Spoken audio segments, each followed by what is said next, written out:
The Cursed Flask. Thomas Mitchell was never one to believe in superstition or folklore. As an antique collector, he prided himself on his ability to recognize true value when it presented itself. Old furniture, paintings, rare coins. He had an eye for these things. He could feel the weight of history in his hands, sensing the stories hidden in the objects of the past. So when he stumbled upon a small, tarnished flask at an estate sale, he thought nothing of it. The flask was nestled in the back of a dusty cabinet, hidden behind other more valuable items. It was nothing special at first glance, made of dark brass, engraved with intricate designs, and featuring a faded monogram that Thomas couldn't quite make out. Yet something about it intrigued him.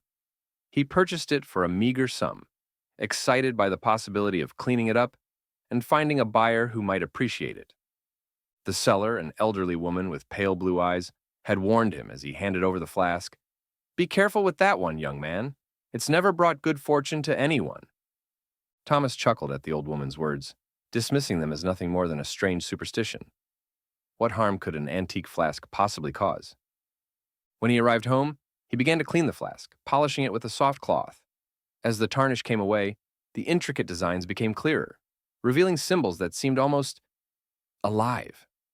They swirled and shifted under the cloth, but he convinced himself it was just his imagination. Then, he noticed something that made his stomach churn.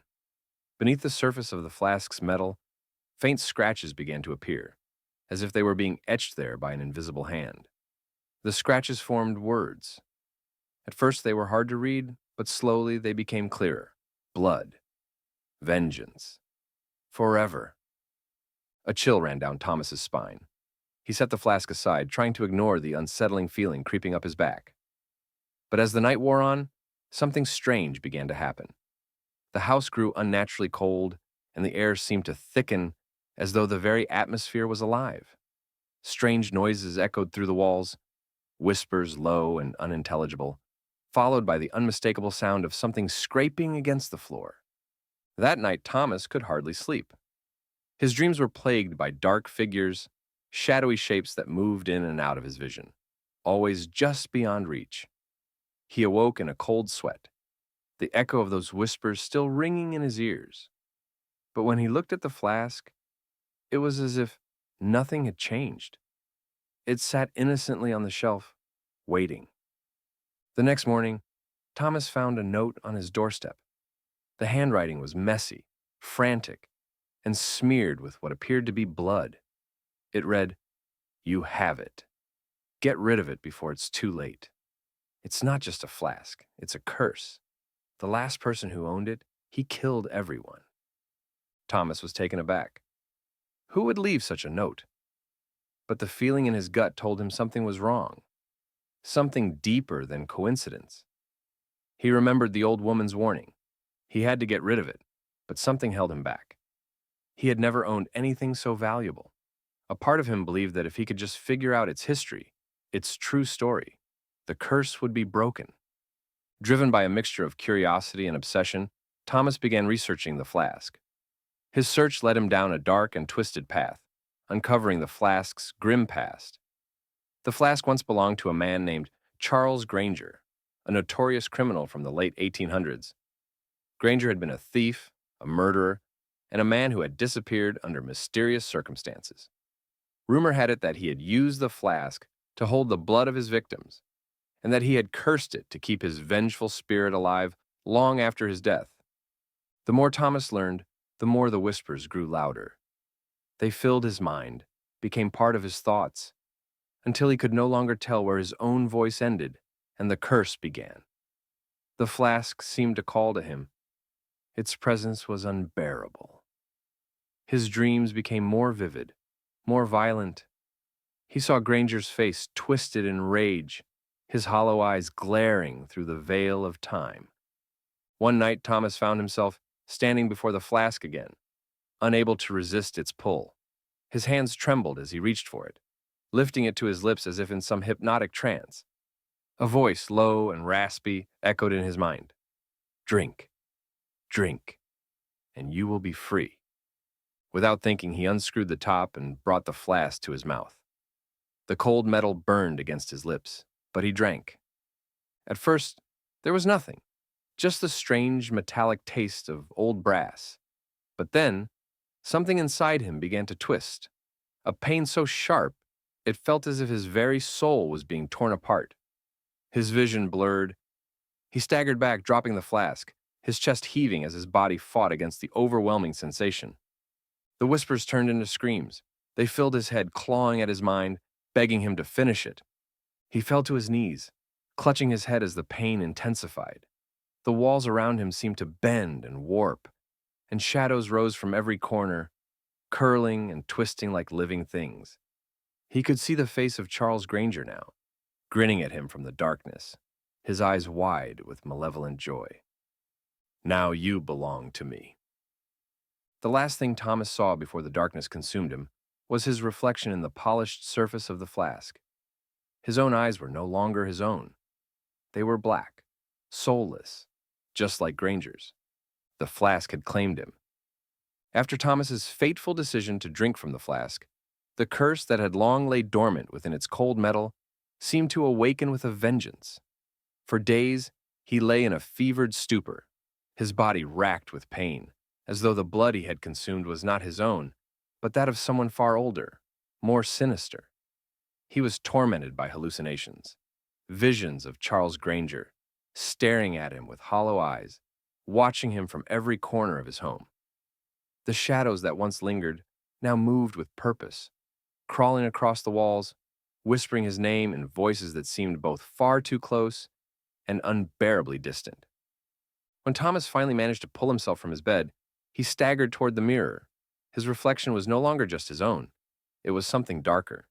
His face was gaunt, his eyes sunken. But most disturbing of all was the unnatural blackness in his pupils.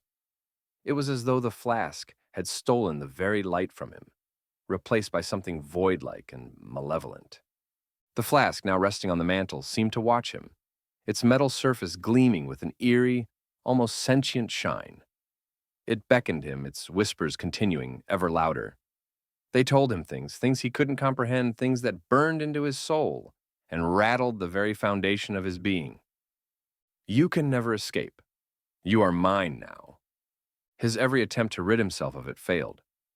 When he tried to throw it away, it reappeared on his desk, as though it had always been there. When he attempted to bury it in the garden, the ground seemed to reject it, spitting the flask back up from the earth, as if it had a life of its own. Days turned into weeks, and Thomas found himself spiraling deeper into madness. The whispers never ceased. They followed him everywhere he went, urging him to do things, horrible, violent things. At first, he resisted, but with each passing day, the temptation grew stronger. The voice of Granger, now almost indistinguishable from his own thoughts, told him that there was only one way to end it, one way to take back control. Kill them. They will understand. The flask will be yours alone. Thomas's mind teetered on the edge of collapse, but it was not until one cold, moonless night that the whispers became too much to bear. It began with his neighbor, Mr. Harris, an elderly man who had lived across the street for decades. Mr. Harris had always been friendly, if a bit reserved. But now, through the haze of his obsession, Thomas could see him as an obstacle, a reminder of what he had lost. The flask had whispered that Thomas needed to complete the circle. The more Thomas thought about it, the more it made sense. The whispers led him to his kitchen, where an old butcher's knife lay in the drawer, cold, forgotten. He didn't even remember grabbing it, but somehow, there it was, heavy in his hand. It's time. The next thing Thomas knew, he was standing in front of Mr. Harris's door, the knife gleaming in the moonlight. He could feel his heartbeat pounding in his chest, each thud a warning, each breath shallow and panicked. But it was too late to turn back now. The flask had already claimed him. With a trembling hand, Thomas knocked. Mr. Harris opened the door slowly, his tired eyes blinking in confusion, when he saw Thomas standing there, knife in hand. Thomas? What's wrong? The old man's voice was filled with concern, but Thomas couldn't hear it. He didn't care. All he could hear now was the pounding of his own blood in his ears, the whispers urging him to act. Without a word, he lunged forward. The moment the knife sank into Mr. Harris's chest, Thomas felt a strange rush, an overwhelming flood of power, of satisfaction. It was as if the flask itself had filled him, using him as a vessel. For a fleeting moment, his vision cleared, and he saw himself standing in Mr. Harris's blood, the knife still lodged in the old man's chest. His hands were shaking, but not from fear. No, now there was something else. Something darker, more insidious. The flask had given him what it wanted. In the days that followed, the world around Thomas seemed to change. His home, once a place of quiet comfort, felt like a prison. The walls pressed in on him. The floors creaked with every step as if the house itself were alive, alive and hungry. But it was the flask, the cursed flask, that kept him in its grip. The whispers had grown louder, more demanding. They no longer told him just to kill. They told him to feed the flask. The people around him began to disappear. His friends, his acquaintances, even random strangers who had crossed his path, all vanished without a trace.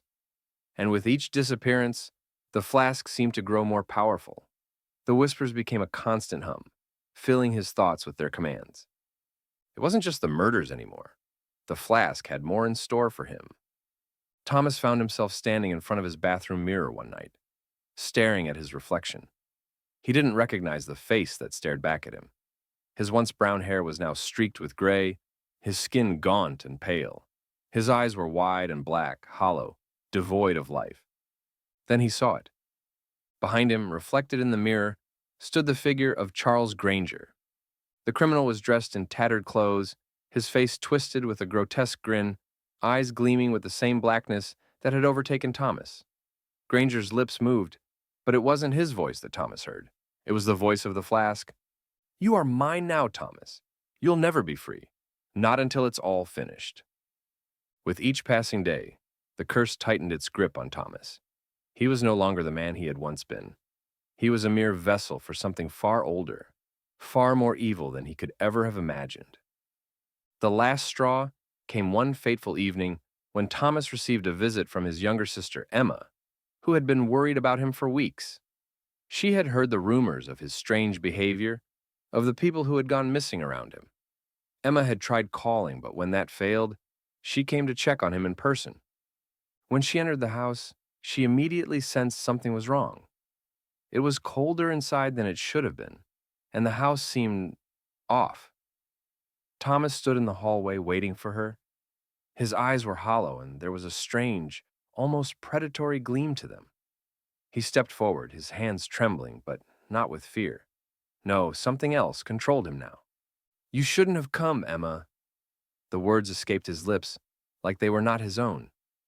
Emma froze, the blood draining from her face as she backed away. "Thomas, what happened to you?" She didn't get an answer. Thomas lunged at her, the flask in his hand. In that moment, he realized something.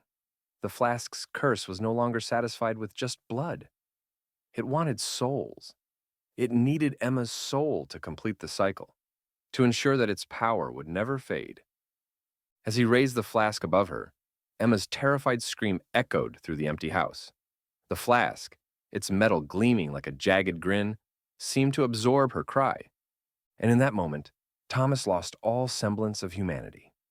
He had become what the flask wanted, a servant, a vessel, a thing bound to its insidious will. The flask was hungry, and it would never be satisfied.